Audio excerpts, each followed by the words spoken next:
Hi everyone. Previous క్లాస్కి వచ్చేసరికి మనం డేటా లింక్ లేయర్కి సంబంధించి ఇష్యూస్ చూసాము అండ్ ఎర్రర్ డిటెక్ట్ చేయడానికి టెక్నిక్స్ చూసాం. సో అందులో ఫస్ట్ టూ టెక్నిక్స్ మనకి సింగిల్ బిట్ ఎర్రర్ వచ్చినప్పుడు, that is single parity check technique చూసాం అండ్ 2 డైమెన్షనల్ ప్యారిటీ టెక్నిక్ చూసాం. సో ఈరోజు చెక్ సమ్ అనే టెక్నిక్ ఏంటంటే, ఇక్కడ మనం వన్స్ కాంప్లిమెంట్ అనే టెక్నిక్ని ఫాలో అవుతాం. సో మనకి డిజిటల్ ఎలక్ట్రానిక్స్లో, కంప్యూటర్ ఆర్కిటెక్చర్లో, నెంబరింగ్ సిస్టమ్ అనే కాన్సెప్ట్లో మనకి 4 టైప్స్ ఆఫ్ నెంబర్స్లో బైనరీ ఫార్మేషన్కి వచ్చేసరికి 0 అండ్ 1 కాబట్టి once complement, two's complement find out చేస్తాం. సో అలాంటి వన్స్ కాంప్లిమెంట్లో ఇక్కడ ఇచ్చిన ట్రాన్స్ఫర్ చేసే డేటా, ఫర్ ఎగ్జాంపుల్ మనం ఇక్కడ సెండ్ చేసే డేటా ఏదైతే ఉందో రిసీవ్ సైడ్కి వెళ్ళేటప్పుడు మనం సెండింగ్ ప్లేస్లోనే సమ్ పెర్ఫార్మెన్స్ చేసిన తర్వాత మనం వన్స్ కాంప్లిమెంట్ అనేది మనం రిసీవర్ సైడ్కి సెండ్ చేస్తాం. సో దెన్ రిసీవర్ కూడా ఏం చేస్తారు, based on that one's complement technique మనకు వచ్చిన డేటా ఎర్రర్తో ఉందా, నార్మల్గా ఉందా అనేది ఫైండ్ అవుట్ చేస్తారు.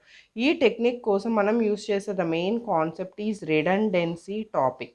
రిడెండెన్సీ అనే టెక్నిక్ని బేస్ చేసుకుని చెక్ సమ్ అనే కాన్సెప్ట్ని మనం యూస్ చేయడం జరుగుతుంది. సో ఇక్కడ ఫస్ట్ మనం చేసేది ఏంటంటే, సెండింగ్ సైడ్ ఏదైతే టోటల్ డేటా ఉందో దాన్ని n సిగ్మెంట్స్ కింద మనం ఫస్ట్ డివైడ్ చేస్తాం. సో n సిగ్మెంట్స్ కింద డివైడ్ చేసిన తర్వాత దాని మీద చెక్ సమ్ జనరేటర్ అనే దాంతో ఫస్ట్ దానికి బిట్స్ అనేవి క్రియేట్ చేస్తాం. సో దెన్ మనం ఏం చేయాలి, వన్స్ కాంప్లిమెంట్ని ఫైండ్ అవుట్ చేయాలి.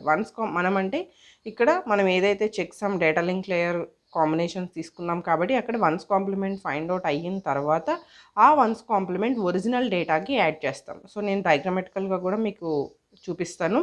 సో సెండింగ్ సైడ్ చేయాల్సిన కాన్సెప్ట్ ఏంటి, రిసీవింగ్ సైడ్ చేయాల్సిన కాన్సెప్ట్స్ ఏంటి. ఫస్ట్ ఇచ్చిన డేటా ఏదైతే ఉందో, తీసుకున్న డేటా, పాస్ చేయాల్సిన డేటా, దాన్ని సిగ్మెంట్స్ కింద, సెక్షన్స్ కింద డివైడ్ చేస్తాం. అంటే parts, it is nothing but parts.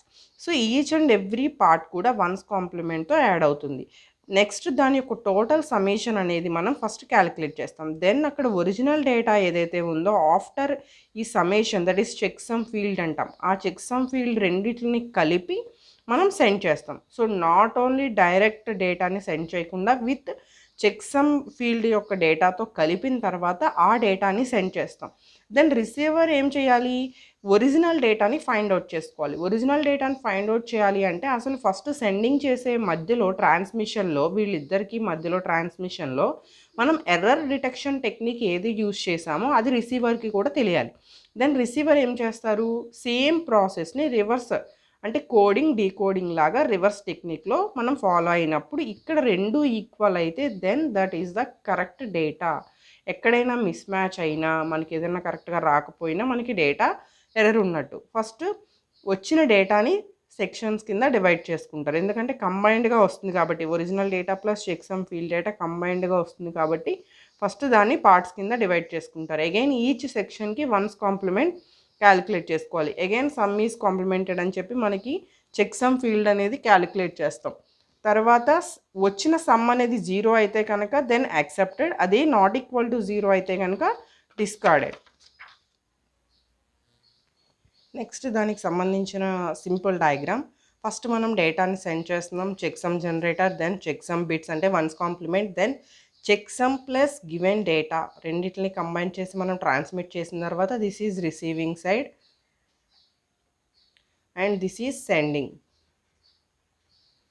So checksum అనే క్యాలిక్యులేటర్ అక్కడ చెక్ చేసిన తర్వాత if the result is accepted అంటే మనం ఇందాక చెప్పుకున్నాం కదా, 0 అయితే కనుక then it is accepted, not equal to 0 అయితే కనుక the data is rejected. So ఇక్కడ నేను ఆల్రెడీ మెన్షన్ చేశాను, సమ్ అనేది 0 అయితే the data accepted, some is not equal to 0 అంటే 0 కాకుండా ఇంకే వాల్యూ వచ్చినా కూడా that is discarded, that is rejected అనమాట. అంటే ఇక్కడ ఎర్రర్ అనేది ఉన్నట్టు. ఎర్రర్ ఉంటే మనం అక్కడ రిసీవ్ చేసుకున్నా కూడా దట్ ఈస్ ద ఇర్రిలయబుల్ డేటా. మనకి డేటా అనేది ఎప్పుడు కూడా ఎలా ఉండాలి, రిలయబిలిటీగా ఉండాలి, అంటే కరెక్ట్గా ఉండాలి. మనం రాంగ్ డేటా తీసుకున్నా కూడా దాన్ని మనం యూజ్ చేయలేం కాబట్టి, సో ఎప్పుడైతే మనకి కరెక్ట్ డేటా రాలేదో దాన్ని మనం రిజెక్ట్ చేసేస్తాం. So this is the checksum technique. So ప్రీవియస్గా చూసిన technique single parity check technique, 2 dimensional parity check technique.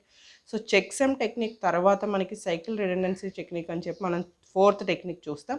So that is the last technique. So ఇవన్నీ కూడా మనం ఫస్ట్ ఎర్రర్ని ఫైండ్ అవుట్ చేయటానికి, అంటే అసలు ఎర్రర్ ఉందా లేదా మన డేటాలో అండ్ ఫైండ్ అవుట్ చేయడానికి. బట్ ఇంకా సొల్యూషన్ అయితే కాదు. మళ్ళీ నెక్స్ట్ మనం ఫస్ట్ డిటెక్ట్ చేసిన టెక్నిక్స్ తెలుసుకున్న తర్వాత వాటి యొక్క సొల్యూషన్ కూడా ఎలా అనేది చూస్తాం. Thank you.